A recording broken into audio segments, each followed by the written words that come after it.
Oh God, what have I done? I've made a huge fucking mistake. Oh no, not this. I'm talking about watching Curse of the Cannibal fucking Confederates. Believe it or not, I'm walking on air. I never thought I could feel so free. Flying away on a wing and a prayer. Who could it be? Believe it or not, it's just me.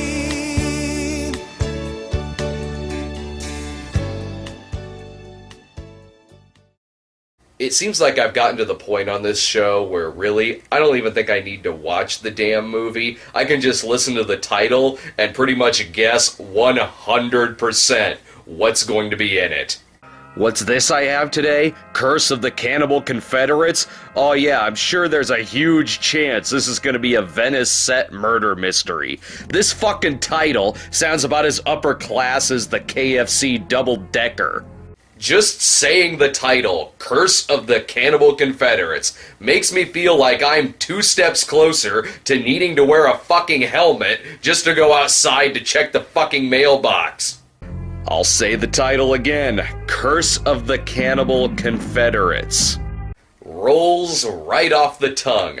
Never mind trying to say that title 5 times really fast. Why don't you try sitting through the movie once? Curse of the Cannibal Confederates opens with a shot of a mountain, like I'm watching an Indiana Jones film, though I'm sure the only thing this movie has in common with Indiana Jones is the catering.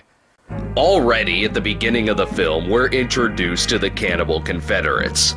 Way to maintain suspense, guys. Now what do I have to look forward to? A curse? I already feel fucking cursed. Jesus, if only we could punish the cast of Wild Wild West to look like this for eternity. This early in the film, I think we have a sampling of what the fucking lighting is gonna be like for the rest of it. And just when I thought that the Confederates couldn't look any whiter. Once we get away from the Cannibal Confederates, we're treated to about 10 minutes worth of opening credits. Re-release opening credits. Because I'm sure that the original opening credits for this movie looked like fucking PowerPoint. But there really isn't even a credit sequence per se, it just spreads them out over the first few scenes of the movie. A minute will go by with dialogue from the actors, and then all of a sudden, more credits. Part of me thinks that the credits just want to mask over some of the movie's acting. Hey, why'd we stop? Are we there? What's this now? Original story concept by Tony Stark? Something tells me that Tony just got one of his robots to write this film after it had come down with a virus. The movie is about a group of 6 friends who, God damn it, fucking opening credits? Do you mind? I'm trying to watch James Brolin and Greg Allman and Jim Croce here share some fucking screen time. Just being around these 3, I feel like I'm getting a contact high, that I'm fucking drunk, and that I'm a lousy singer. Well, I'm pretty sure that the girls in the back seat are fucking high, because they drift off into dialogue that cannot be part of the same scene. Bill and I never argue. Uh-huh. Wild animals are so sweet. I also have the feeling that this movie is taking place around the women's lib movement, because the running joke in the movie is feminism. No one helps Mel on with his pack. Listen, you men are all brainwashed to think that women are weak. Oh, God, you've been talking to your sister again. Men are such pigs. If only she burnt this script along with her bra. So as you can guess, there's no nudity in the movie, but, hello, dear God, those are some fucking pasty white guy legs if I ever saw. Sorry, ma'am. Also, this movie likes to rub it in our face that there's not going to be any nudity. Why don't I just strap a chastity belt around my TV? These 6 friends are in the woods for a camping trip or something Pod People related. I wonder how many Pod People references that makes for this show. Do you people out there know? I only ask because I'm kind of curious. Get a good look at all of these friends together in the same shot, because you'll see that very rarely in this movie. Christ, most of the time, the fucking sound guy doesn't even seem like he's in the same town as these people. That cross, it moved. I was just leaning on it and it just moved and pushed me right off.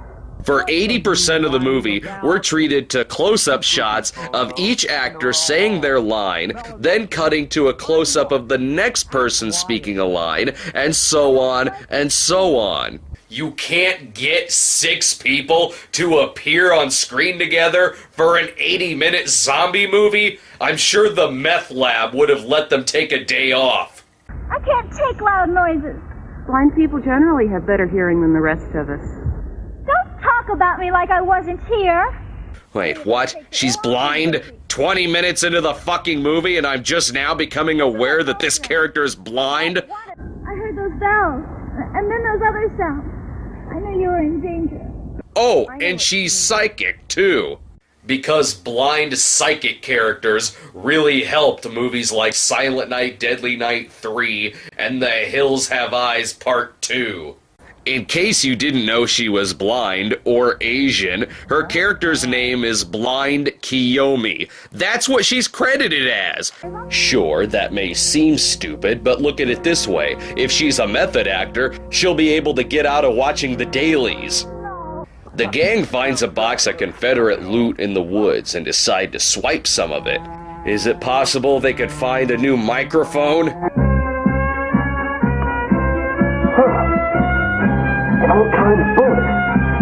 Watch out for snakes!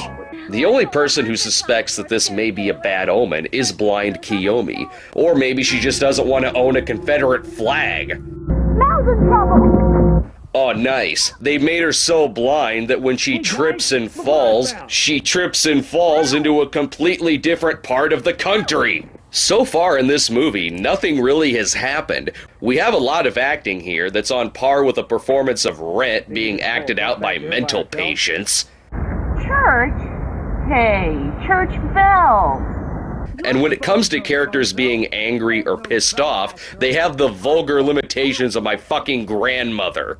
Mel, you clown. You goofy bozo. Whenever someone curses like that, Kirk Cameron loses one of his glued-on angel wings. Look at this fucking sequence. What is this actress looking at? It sure as shit isn't this guy's eyes. Are her lines written on the guy's fucking head? That couldn't be, because she really doesn't have that many lines in this fucking scene. Why is she looking at his head? I can only assume that she's high, and to her, looking at his skin is like looking at a bag of burnt peanuts. The group happens upon an old burial site for the Cannibal Confederates. John Carpenter? Interesting. Even though the real John Carpenter is still alive, I'm sure that this one is spinning in his grave because of the Fog remake. When the Cannibal Confederates do finally rise from the grave, it's the same exact footage from the opening scene of the movie. Oh, fantastic. It's always nice when a movie uses stock footage of itself.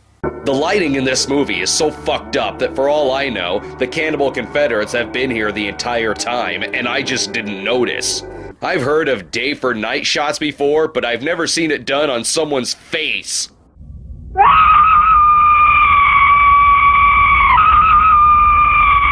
I know, right? I would fucking scream at that horrible fucking lighting too. And mixed in with the fucking lighting, the camera angles are so disjointed that I can't tell what they're doing to the cannibals. I doesn't it die? Did he just break his dick? What the fuck just happened?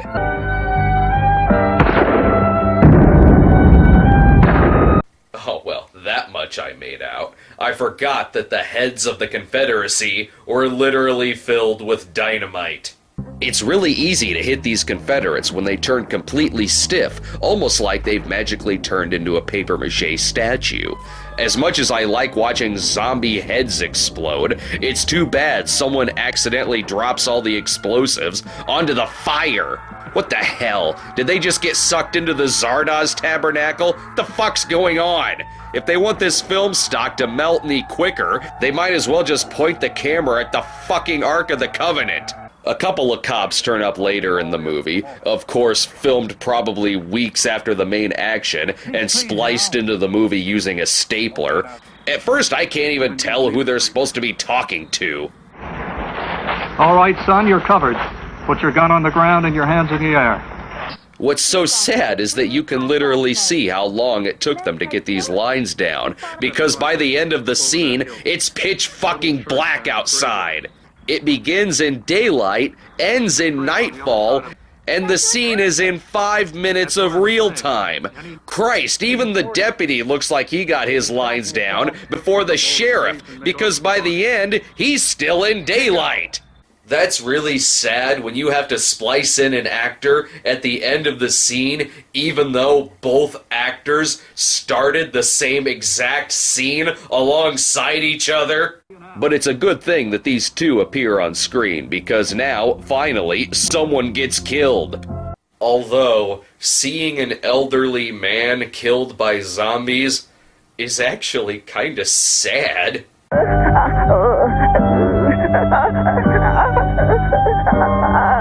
Jesus, it's like watching Benny Hill get raped.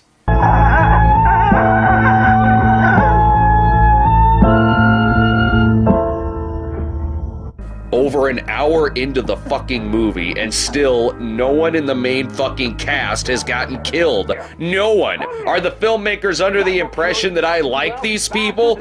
All the movie does is this fucking Scooby-Doo Three Stooges gag where the zombies turn up right behind them.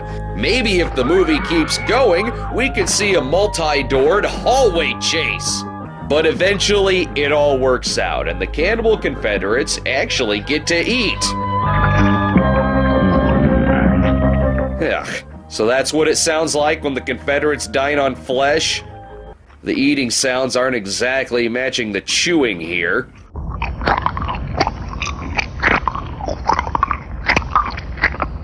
I can only assume that this is what it sounds like when you literally shit out intestines.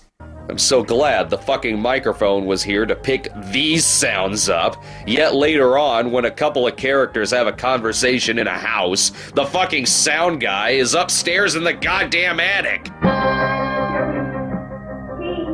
How is she? It was an accident. Amazing how sound carries in that house, almost like this whole fucking movie is located inside one big black hole. The Cannibal Confederates surround the house and... oh, what's this guy wearing? Is that a standard Confederacy uniform there? Worst Civil War reenactment ever! I'm not even gonna get into the fact that it looks like they're wearing blue for most of the movie. Turns out that all the Confederates wanted was their stolen diary back. Once they get it back, they stop eating people and return to their graves. So what, now that they have their diary, they're no longer hungry? Were they even hungry to begin with? Sounds like a really weird way to ask for something back. Give me back my diary, or I will eat your fucking friends. The end credits are something too. They tell us to essentially take a minute to ponder the wonderful cast who should be remembered. Yeah, wonderful cast, that's less debatable than the outcome of the Civil War itself. And then it shows us a 1987 date at the end. My ass, it's 1987. I even have a hard time believing IMDb's claim of 1982. This movie feels about as 80s as the Beatles. But seriously, the only thing I take away from this movie is the fact that it leaves me wanting a Dantini. And I have no idea why. I don't even know what that is. Curse of the Cannibal Confederates comes in a box set that also includes Demented Death Farm Massacre and Daphne's Deadly Revenge. It's a set from Troma known as Toxie's Triple Terror. I'm starting to think that the Toxic Avenger has really shitty taste in movies. I hate bugs.